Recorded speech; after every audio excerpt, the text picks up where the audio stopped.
Hi for everybody who is tuning in and watching this video or push play or whatever. I don't know. My name is Faith. I don't even know if I'm supposed to tell you guys my name, but I'm like, I guess, well, I'm just gonna tell y'all. Yeah. So you guys, I don't have I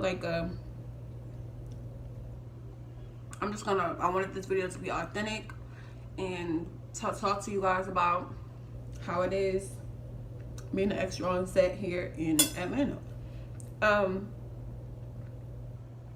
I moved to Atlanta in July of this year, 2018. So I've been here, this is my 4th month since we're in November now. So yes, I moved here in July, and I went and got registered downtown through this company called Central Casting. And I actually found out about Central Casting through a classmate of mine who is, you know, picking up big roles now that she worked her way up from being an extra, and now she's actually getting speaking roles. So I'm really proud of her.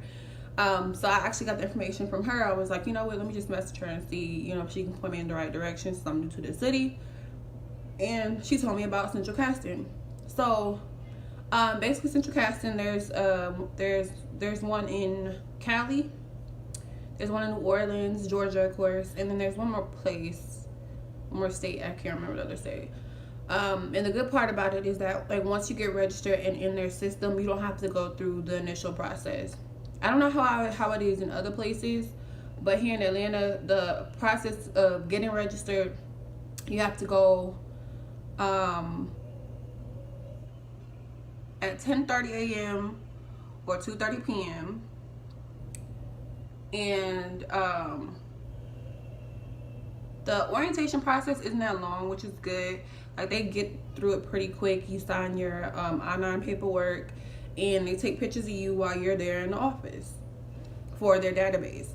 And I actually got called the next day to come to set. So it's a pretty speedy process. So the first booking that I had was for the show The Resident. And here's the thing, when you're being an extra, I hate to say like you're not, but you're not important. Like, seriously, you're not. You get there, you sit until it's, you know, things start picking up and they start calling you for the role that you were submitted for. And like, you're really not there to do anything but be an extra. Like, they don't want you talking, they don't want you, you know, interacting with the other extras, and it's so, like, the cast itself, like, it's okay for them to be loud, but because you're an extra, you don't have those privileges. Like, you literally cannot talk. Like, they really don't want you to. Some sets are more stricter than others, but it's pretty much all the same thing. So yeah, it's like, come to set, be quiet, lock it out, boom, boom, boom. The Resident wasn't that strict. It was pretty, like, easygoing. They weren't, like, super strict. But yeah, you're there as an extra, and you're supposed to eat after, you know, everybody else eats. You eat last, and whatever's left over you kind of just get. The Resident treated us really well. I'm sorry, like, we had, like, full meals, and it was like, it was so good. Like, they really did. They treated us really good on the set of The Resident. I'm gonna have to be honest. Like, they really did. The food was, like, bomb. It was really good. Then, like, towards the end, they gave us food to take home, and they really just did a good job. The sucky part is that as an extra, you may or may not get seen on the show or the movie or whatever. So, like, I watched episode 6. It was season 2, episode 6 of The Resident. That was the one. It was for the Halloween episode.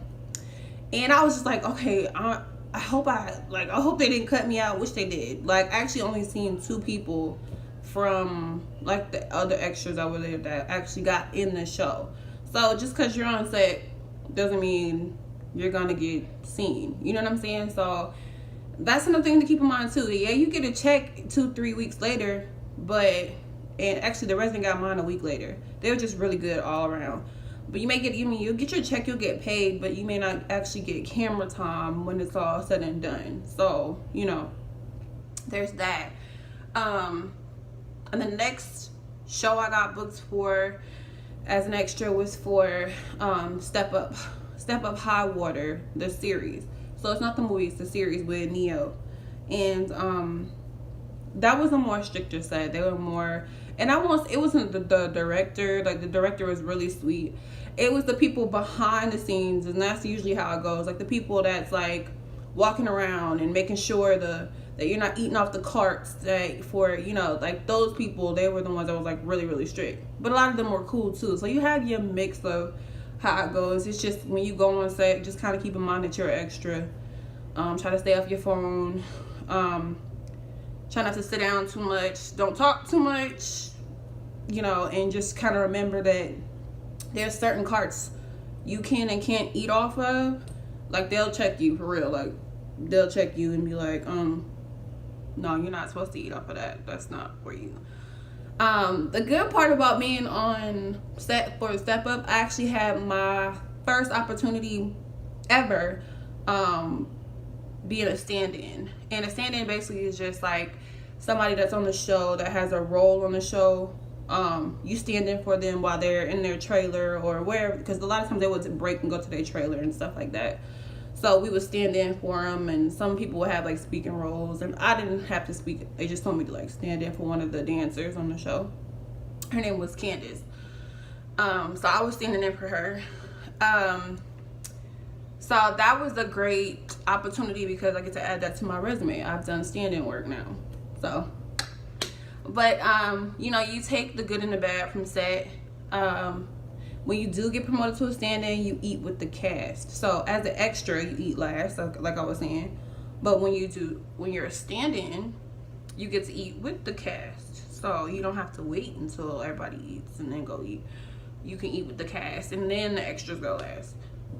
So that was another plus too. I got a chance to see how it works when you move up the ladder. I can't imagine what it is to get a speaking role. You get a whole trailer, like, so, you know.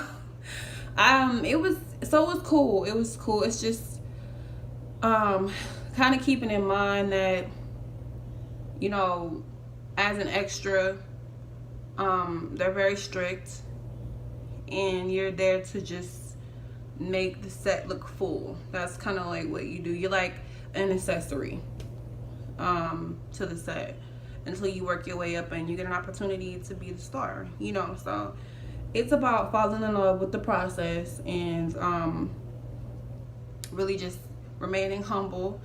Like I said, I've been on the Step Up set. One of the people went there with me, and I wanted to go back there with, trust me, I wanted to go there with them too. But you have to just kind of be like, okay,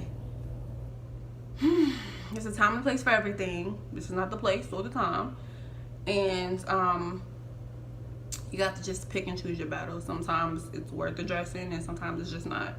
A lot of people do come to work with an attitude, unfortunately.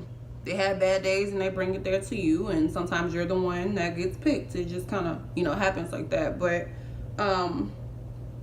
yeah, that's just how it works, you know. Other than that, it was cool being on the set and seeing how everything works. I'm going to tell you guys too, when they give you the times to report to set, well, not the times, when they give you the length of time you'll be on set, is what I'm trying to say. Sometimes they'll say 8 hours, sometimes they'll say 12 hours. Just always be prepared to stay longer, because, you know, I've been on set and it'll say $75 for 8 hours. And don't get it confused. It's not $75 per hour. It's $75 for 8 hours collectively. So don't get that confused either. And then I'll end up staying for 10 hours or 12 hours. So always be prepared to stay longer. If you don't drive yourself, if somebody's gonna come pick you up, kind of let them know, like, they said 8 hours, but we're going on a set, so it may be a little bit longer than that. And typically, like with central casting, they'll give you your preliminary call time, or they'll give you your actual call time. And the preliminary call time is just saying, like, it can change, kind of keep an eye on it. but most times the preliminary call time is going to be your call time, and that just means the time that you're going to report to set. So that's really it. So yeah, if you're in the Atlanta area and you want to get started being an extra on set, Central Casting is definitely the way to go. They blow your phone up with all type of opportunities for like Star. I've seen the Star, The Resident, like I said, Step Up. And I actually got a chance to actually talk to Neo on set, and he's really, like, it wasn't a full conversation, but he did interact with us, and we had conversation, like conversation. He's just really down to earth person, like really, like he was a really humble person, and that's a lot of what you'll see. Not everybody is like, everybody is not like that. So it's a really cool experience, and I would definitely say if you're moving to Atlanta, you don't know where to go to get started, Central Casting, go online, get the times to go, work it out in your schedule, and make time for it. It doesn't take that much time. If you have kids like I do, you can also get your kids registered with Central Casting. But you have to get them an ID. So if they have like a football ID from school or a regular school ID, you can use that. If not, then you have to go to the DMV and get one, and then get them registered through Georgia Department of Labor, which you can actually do online. It doesn't take long because I did that too. So but yeah, like this video is already like 11 minutes long, and I didn't intend for it to be that long. So if you guys have any questions, like, please let me know. If I rambled on too much, please let me know. And this is my first video, so I will get better over time, but I wanted to really be authentic and let you guys kind of know. If I skipped anything, or if you have any questions, please ask me. Like, please ask me, and I will be glad to answer them. Other than that, you guys, I will see you next time, and I'm about to finish my salad. So.